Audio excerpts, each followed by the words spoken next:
Okay, I just want to do a quick video to update you all on the latest when it comes to the stage screen and also some macros that Christian had set up, which will be really helpful in terms of getting this to work properly. So the stage screen, if you haven't been shown yet, is basically the big monitor on the pillar that the worship team and Pastor Phil will be able to see from their viewpoint. And it serves two purposes: one for the worship team to be able to see the current slide. For example, we see here that this Jesus that carried our shame is shown up in white and it's near the top. And then the next slide is going to be this Jesus who rose from the grave, and it's showing up next. So when I click on it, it swaps position, and you can always see continually what's going to be happening next, one slide after another.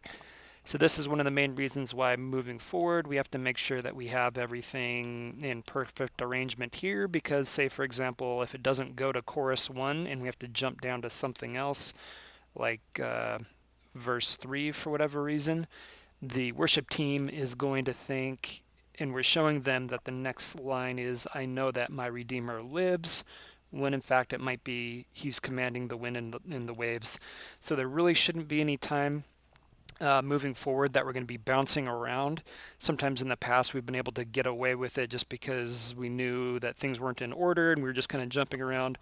But if we don't have it set in the perfect arrangement before they even begin, it's already going to be not right for them, the worship team.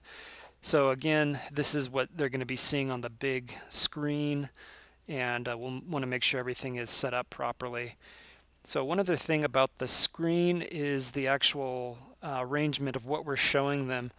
So here you can see it's showing them the current slide and then the next slide text specifically.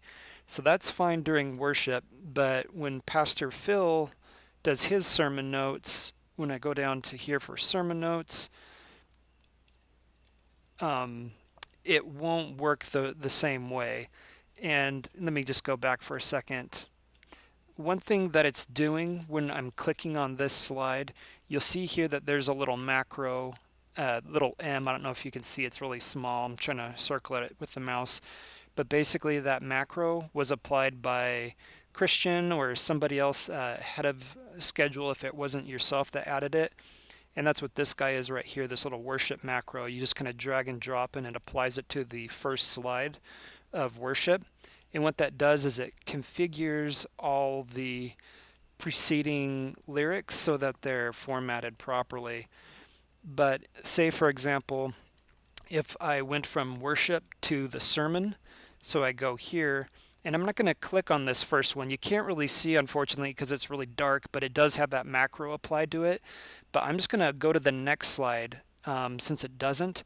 And I'm going to show you what happens if you don't have the sermon macro, which is down here, applied, and if you don't click on the very first slide that has it applied to it, it's not going to configure the notes for Pastor Phil properly. So you're going to see here that if I click on the first slide now, which you can't really see because it's in the top left hand corner, but if I click on it, it does configure it so that it'll show the proper slide for Pastor Phil. His images are based off of like JPEG images that we bring in, and that's a different format than what we need for when we do worship. So there's 3 times we need to use these macros. One is at the very first song of the worship, and you can see it's applied here. And I'll show you on like the second song, it doesn't have one because it's already been applied on the first song that we clicked on and the first slide of the first song specifically.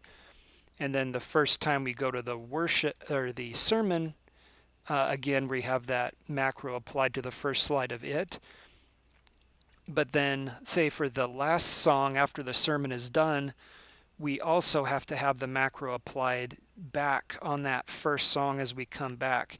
Because again, I'm just going to skip over it. Normally we'd always click on this first slide where this macro is, but if I were not to click on it, it would actually just show what we're normally seeing on the projection screen, which isn't what they're wanting for worship. They want to see the current slide and the next slide. So you'll see if I just click on that one before it that has the macro, it formats it so that it's reading the text rather than the actual image of what's being projected. Hopefully that makes sense, and if you have any other questions, feel free to ask myself or Christian or any of the others. But for the most part, just wanted to get you up to speed on the stage screen. It's relatively new, and then the macros. Hopefully they're not too confusing. But if you have any questions, just let us know. Thank you.